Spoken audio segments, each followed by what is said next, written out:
Okay, apologies. So we're speaking about what we've done in chapter 6, okay, that tertiary carbons do not react under SN2, which means that there must be a different option, and this different option is going to be SN1, as we're going to see. So if you have a tertiary or secondary carbon, they will react with the solvent, and this is normally called solvolysis. Of course, if you introduce a better nucleophile, then that nucleophile will gladly react instead of the solvent. Okay? Yesterday's lecture, I will be re-recording it and uploading it at some point in the next few days. So there must be a new mechanism. And this mechanism is going to be first order, meaning it is unimolecular, okay? And it means the substituent is going to be the bottleneck, okay? The amount of the substituent will be the only one affecting the rate of the reaction. Stereochemistry, it's not stereospecific, okay? Meaning that even if you start with an anti-molecular pure substance, you're going to get a racemic mixture, okay? And in fact, both of these observations are inconsistent with the SN2 mechanism. And this would therefore show prepare the way for something else. So SN2 is going to be SN1. It accelerates with increasing polarity of the solvent, and this makes sense because in SN1 you're forming a carbocation, which means that this reaction is going to therefore end up stabilizing the carbocation, and it accelerates with better leaving group. So the better the leaving group, okay, the better the leaving group, the faster the reaction, okay? And the product determining steps occur after the bottleneck, okay? Which means that you can have a number of different products being formed in such a reaction. We'll actually speak about this, and I think if you remember the alkenes, even from last year, it makes a difference whether you have Br2 in CCl4 or Br2 in water, because when you have two nucleophiles and you have a carbocation, therefore both the nucleophiles can react. Now, here, everything is showing that you have the SN1 mechanism. And in fact, this lecture wouldn't start the same way had you not done SN1 in or during your A-level studies. The reason being is that during your A-level studies, okay, SN1 would have become super important. Okay? SN1 would have become super important because that is one of the things that you know. Okay, SN1 and SN2. And all of these are actually proving that SN1 is another mechanism that can happen here. So if you have this reaction, so it's happening through SN2, it's happening through SN1. So what is this mechanism? SN1, you're going to have first the removal of the leaving group, which is why the more the easier it is for the leaving group to leave, the better the reaction will go, and you will be forming a carbocation, which is also why if you're forming a carbocation, you will want, okay, if you're forming a carbocation, you will want, okay, to actually be in a position where you are going, you will want to be in a position where you are going to actually end up stabilizing the carbocation. Okay, so a polar solvent like water can stabilize the carbocation by surrounding it. Then the nucleophile will attack. If it's in water, it can be attacked by water, but there is a thing forcing it to be simply attacked by water. Okay, it can actually be attacked by multiple items.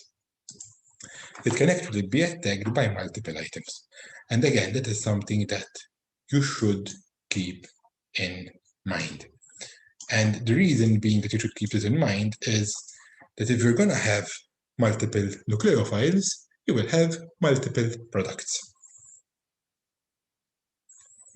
Now, The deprotonation of water then is very fast, okay? This happens pretty much instantaneously. It is water after all, okay? And because it happens very fast, then you can consider that your reaction is complete. And once you remove the proton, once you form the carbon-oxygen bond, then it's going to be very, very difficult. Then it's going to be very, very difficult, okay, to actually get the reverse to happen. So to form the carbocation once more, because OH minus is not a good leaving group at all. Because OH minus is not a good leaving group at all.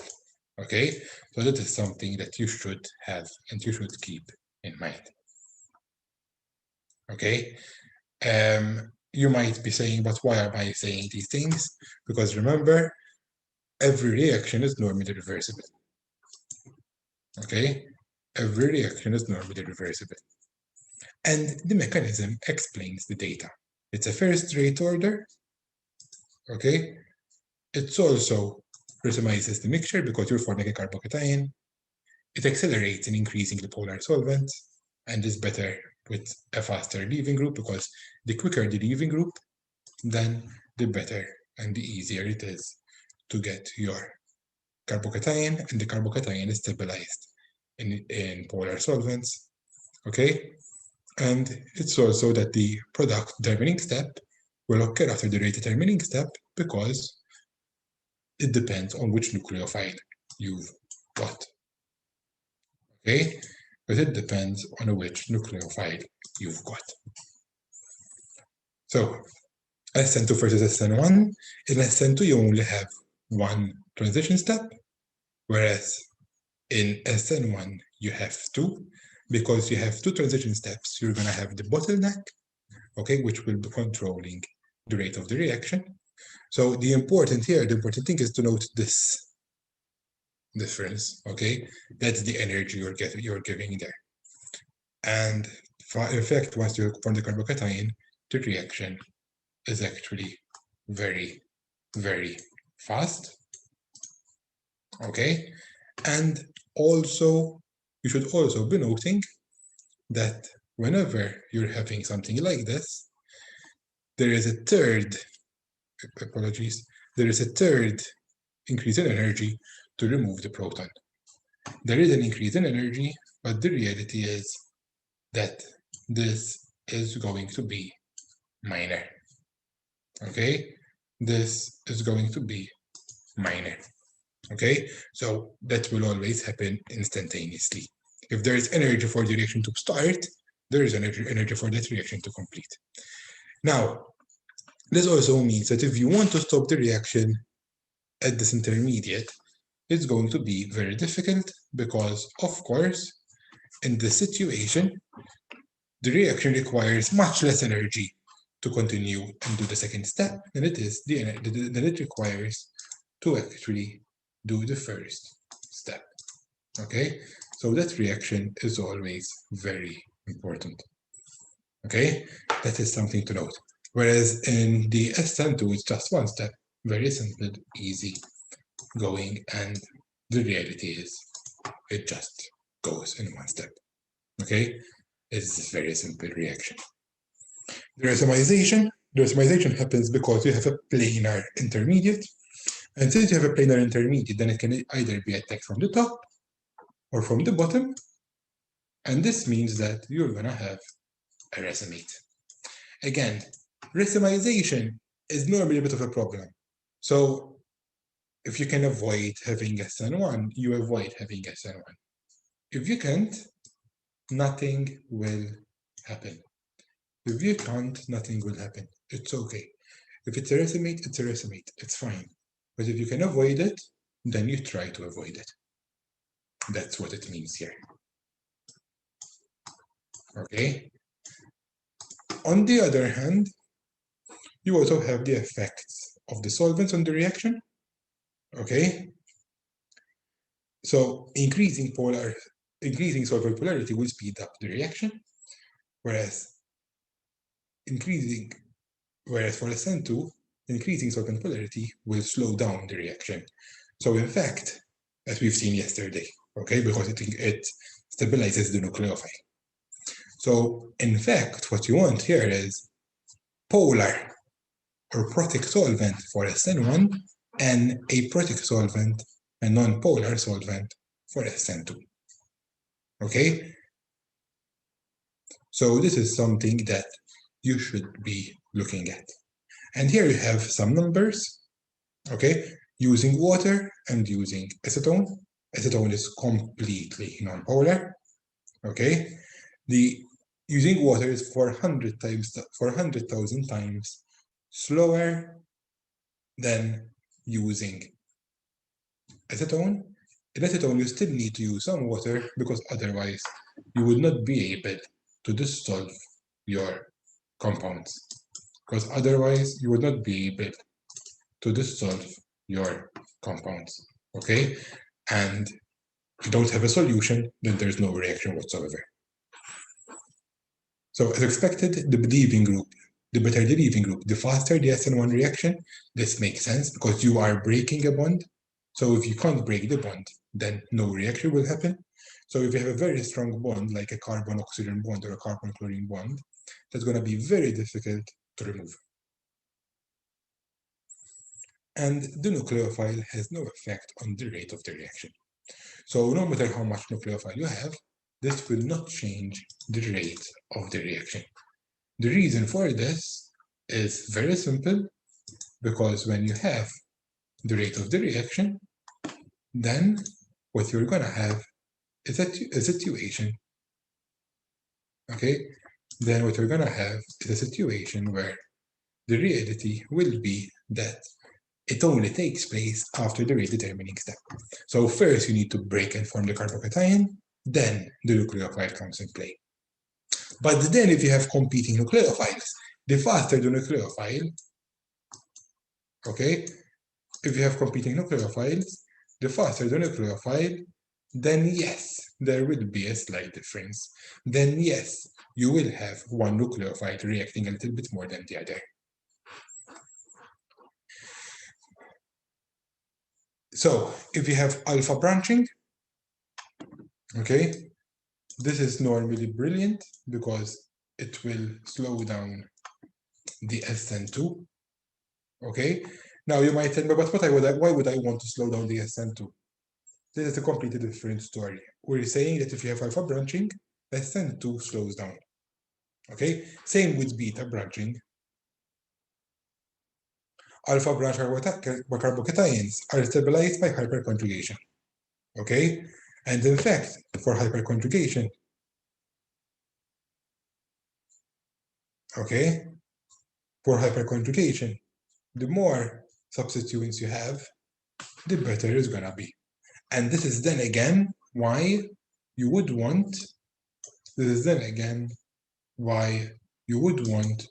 to have a situation where you want SN1 for secondary or tertiary, SN2 for primary, or if you have methane.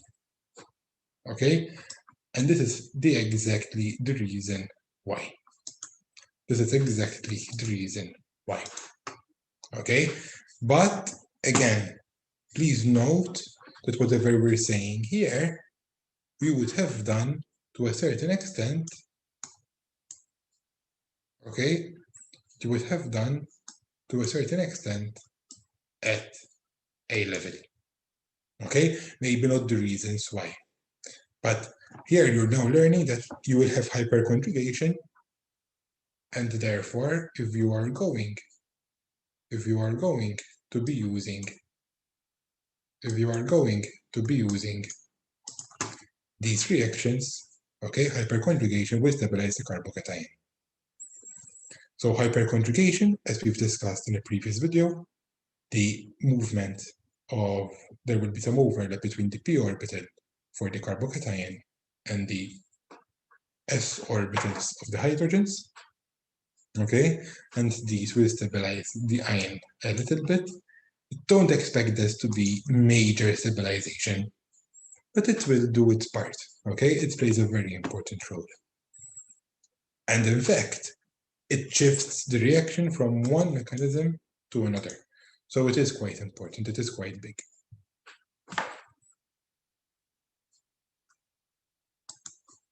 Okay, and you can also consider the reactivity of the R-X in substitutions. So if you have a primary, only SN2, if you have tertiary, only SN1, secondary, it can do both. It can do both, but it's weaker in both.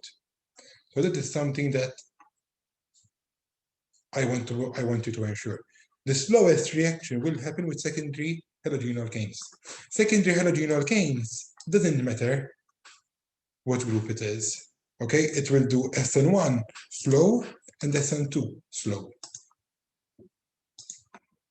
Okay, it will do both SN1 and that is SN2 much slower. Okay, it will do both reactions much slower.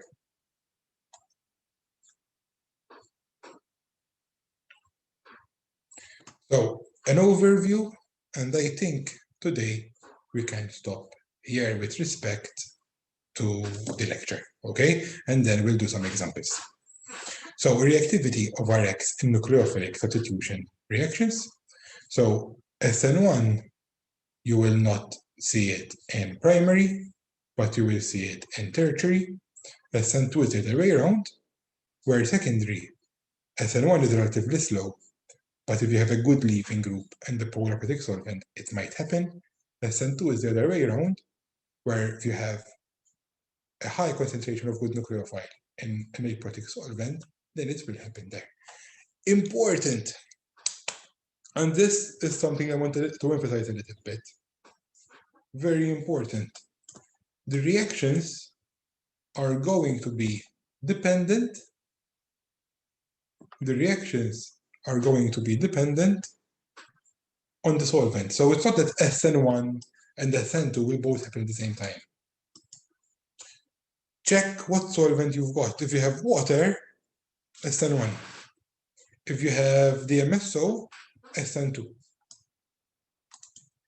I'm emphasizing this a little bit because I think a lot of students can confuse it. Okay? If you have water, it's one. If you have DMSO, it's another. If you have something like hexane, probably none of them will work. Okay? So pay a little bit attention there because the two are completely different. Okay? Because the two would be completely different. Okay? And for today, we'll stop here. This was a problem found with the PowerPoint. So I think this is very obvious that it's going to be SN1 because you have a massive bulky group both there and there. That's a tertiary carbon. Okay? Therefore, it will be SN1. Okay? But now I would like to work a few examples, or we have a little bit of a discussion with some examples that I have prepared. Okay, since we're doing examples I do not normally record, so I will stop the recording here.